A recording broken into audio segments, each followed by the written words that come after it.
আশ্বিনের শারদ প্রাতে বেজে উঠেছে আলোকমঞ্জিত।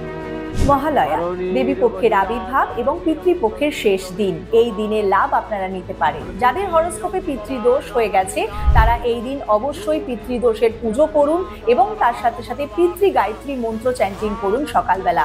এর সাথে সাথে ফুড ডিস্ট্রিবিউশন আপনারা করতে পারেন, গরিব মানুষকে খাবার দান করা এবং তার সাথে সাথে পশু পাখিকেও খাবার দান করা। এটি করলে আপনার পিতৃদোষ অবশ্যই মিনিমাইজ হবে। মহালয়ার দিন আপনাকে অবশ্যই মনে রাখতে হবে যে এটি খুব স্পেশাল একটি দিন, বছরে একবারই আসে।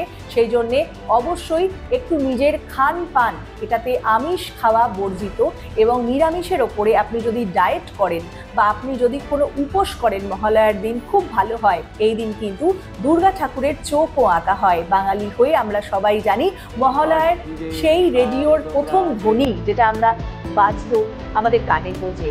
এই দিনকে সেলিব্রেট করুন। শুভ মহালয়া আপনাদের সবাই।